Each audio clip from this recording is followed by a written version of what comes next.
Episode 56, titled Segmentation and Trust Failures, we're focusing on how weak boundaries let small access become big access, often faster than teams expect. A single compromised user workstation or a low-privilege account does not have to be catastrophic on its own, but it becomes catastrophic when the environment treats that foothold as a legitimate participant in networks and services it should never touch. Segmentation is supposed to keep compromises contained, and trust controls are supposed to make sure that requests are accepted only when they come from appropriate identities and locations. When either of those guardrails is weak, attackers do not need to break new things. They can simply walk through paths the environment already allows. This episode is about recognizing how boundary failures happen, how attackers capitalize on them, and how to validate and report them in a safe, professional way. Segmentation can be described plainly as limiting which systems can talk to which systems and on what terms. Instead of assuming every device can reach every other device, segmentation creates zones and rules that allow only the communications needed for business and operations. Done well, segmentation reduces attack surface by limiting reachability, reduces blast radius by containing compromise, and makes monitoring more meaningful because allowed paths are intentional rather than accidental.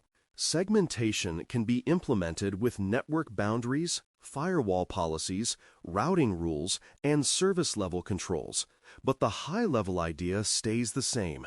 Connectivity is a privilege, not a default. When you assess segmentation, you are not just looking for diagrams or labels, you are looking for real enforcement of who can talk to whom. If connectivity is broad by default, segmentation exists mostly in theory. Trust relationships add another dimension because systems often accept requests because they assume legitimacy rather than proving it each time. Trust can be explicit, like a service allowing certain identities or hosts to connect, or implicit, like an internal network assuming that anything inside is friendly. Some trust is necessary for systems to function efficiently, but unmanaged trust becomes a vulnerability when attackers can place themselves inside trusted zones. Trust also shows up in authentication and authorization flows, where credentials, tokens, and service accounts are accepted as proof that the requester is allowed to act. If trust decisions are too broad, or if they fail to account for context, then an attacker who obtains any valid credential can often reuse it across many services. In other words, trust is a control, but it can become a shortcut if it is not constrained carefully.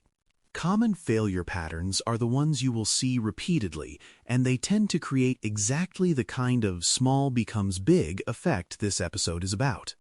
Flat networks are the classic failure, where many devices share the same segment, or have broad mutual reachability, making lateral movement easier. Permissive rules are another, where firewall policies allow wide ranges, broad ports, or any-to-any paths that were intended as temporary but became permanent. Shared admin accounts are an especially dangerous pattern because they combine trust with poor accountability, and a single credential leak can become access across many systems. These patterns often exist because they make operations simpler in the short term, especially in legacy environments, but they create security debt that attackers can cash in. When you see these patterns together, you should expect that a foothold will have more reach than it should. Misaligned zones create unintended reachability between sensitive systems, and this often happens even in organizations that believe they are segmented. The misalignment can be architectural, like placing user workstations and server management interfaces on networks that can communicate freely. It can be operational, like opening firewall rules to fix a problem and never closing them, creating shadow connectivity that bypasses intended boundaries. It can also be caused by shared services, like authentication or logging systems, that bridge zones and become conduits for traffic that was never meant to traverse those boundaries. The result is that the zones on paper do not reflect the zones in practice, and sensitive systems become reachable from places that should not have any path at all.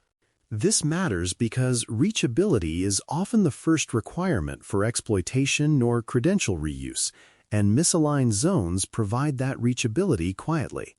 A good assessment looks for where zone definitions and traffic reality diverge. Attackers exploit trust by reusing credentials and moving through allowed paths, because that is often safer and more reliable than forcing entry through heavily monitored routes. If they compromise a workstation and obtain credentials, they test where those credentials work, especially for administrative access paths and service accounts with broad privileges. If the network allows the workstation to reach management interfaces, file shares, directory services, or remote administration endpoints, the attacker can attempt authentication and pivot, often without needing to exploit new vulnerabilities. Even when credentials are not initially privileged, trust relationships can allow escalation through misscoped permissions, shared accounts, or services that accept requests based on network location rather than strong identity. The environment itself becomes the attacker's tool, because the attacker is using the same paths administrators and services use every day. This is why segmentation and trust are inseparable in practice. Segmentation limits paths, and trust controls what can be done on those paths. Signs of poor segmentation tend to be visible if you know what to look for, and they often show up as a wide set of services exposed broadly with few meaningful controls. You might see management services reachable from general user networks, or you might see that servers accept connections from many segments without a clear business reason. You might notice that firewall rules are vague, broad, or rarely reviewed, and that change processes exist but do not result in policy tightening over time. You might also see that monitoring is noisy and unhelpful, which can happen when everything talks to everything, because anomalies are harder to define. Another sign is that network diagrams and reality do not match, with unexpected routes or VLAN connectivity that contradicts the intended design. When these signs appear, the right assumption is not that the organization is careless, but that complexity and operational pressure have eroded boundaries over time. Now consider a scenario where a low-privilege foothold can reach management interfaces, because this is a common and high-impact segmentation failure. Imagine you gain authorized assessment access through a low-privilege user context on a workstation, and you discover that the workstation can connect to server management ports and administrative web consoles that should be restricted. The clue is not that the management interfaces exist, but that they are reachable from a place that should never need to contact them. This reachability means that if any authentication weakness exists, or if any credential reuse occurs, the attacker has a direct path to high-control surfaces. Even if authentication is strong, the mere reachability expands the attack surface because it allows enumeration and targeted attempts from compromised user endpoints. The scenario is a boundary failure because the network is allowing a low-trust zone to touch a high-trust interface. Safe next actions in that scenario focus on confirming routes and permissions while minimizing disruption, because the goal is to prove the boundary failure, not to stress systems or attempt unauthorized escalation. You confirm which routes exist, which interfaces are reachable, and whether access is broadly permitted or limited to certain ports or hosts. You confirm whether authentication is required and what type of identity is accepted, using non-destructive checks that do not flood services or trigger heavy processing. Finding meaningful.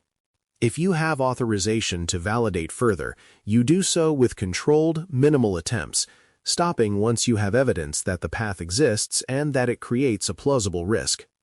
This is a classic case where demonstrating reachability and policy weakness is often sufficient to justify remediation. A common pitfall is assuming reachability equals authorization or immediate exploitability, which can lead to overstated conclusions. Reachability means the network permits traffic, but authorization depends on identity controls, authentication strength, and service configuration.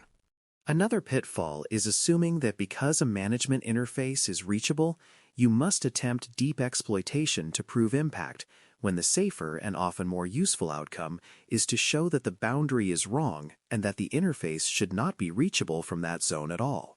Some practitioners also ignore the possibility that a reachable interface may still be protected by compensating controls, and they fail to document those controls, which creates friction with defenders who know the system is hardened.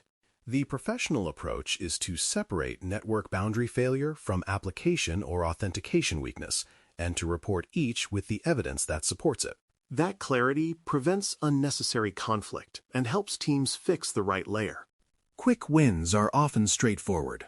Restrict management networks and separate user and server zones more cleanly. Management interfaces should be reachable only from dedicated administrative paths, such as hardened jump hosts or specific admin subnets, and not from general user segments. Separating user and server zones reduces the chance that a compromised workstation becomes a launch point for server administration traffic. Tightening firewall rules to allow only required flows and removing broad, temporary allowances can quickly reduce attack surface without changing endpoints themselves. Reducing shared admin accounts and enforcing strong identity controls also complements segmentation because it reduces the chance that credentials obtained in one zone work broadly in another. These quick wins are high leverage because they cut off common lateral movement paths and force attackers to overcome stronger barriers. Reporting guidance for segmentation and trust failures should focus on showing the boundary failure and proposing specific control improvements that defenders can implement. You described the observed reachability, such as which source zone or host can reach which management interfaces, and why that reachability violates least privilege connectivity principles. You explain the impact in practical terms, such as increased lateral movement opportunity and expanded attack surface from low-trust zones. You recommend fixes that are concrete, such as moving management interfaces to restricted networks, enforcing jump host access, narrowing firewall rules to required flows, and reviewing shared credentials and trust relationships. You also note any constraints you observed, such as existing compensating controls, so the report reflects reality rather than an idealized model. Clear reporting turns a vague, segmentation is weak complaint into a map of what to change and why. To keep the core reasoning clear, use this memory anchor. Boundary, trust, reachability, privilege, control. Boundary reminds you that segmentation is about limiting who can talk to whom. Trust reminds you that systems accept requests based on assumptions that can be abused when attackers enter trusted spaces. Reachability reminds you to treat network access as a prerequisite and a risk signal, not as proof of exploitation. Privilege reminds you to prioritize paths that lead from low-trust footholds to high-control surfaces. Control reminds you to recommend practical improvements that reduce reachability, tighten trust, and constrain credential reuse. When you hold those 5 ideas together, segmentation findings become easier to validate and easier to explain.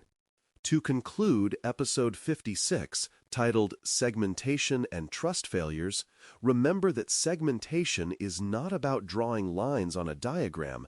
It is about enforcing boundaries that keep compromise contained. Weak boundaries turn small access into big access because they allow footholds to touch sensitive services and because trust relationships often assume internal legitimacy. Your job is to identify where reachability violates intent, validate it safely, and report it in a way that leads to specific, practical control improvements. If you had to name one boundary you would strengthen, choose the separation between user workstations and management interfaces, because that boundary often determines whether a common workstation compromise can pivot into administrative control. Strengthening that boundary reduces attack surface, reduces lateral movement options, and makes trust decisions more meaningful. When that boundary is firm, the rest of your segmentation strategy has a chance to work as intended. Thanks for listening. For more audio courses, daily newsletters, and more, please visit baremetalcyber.com.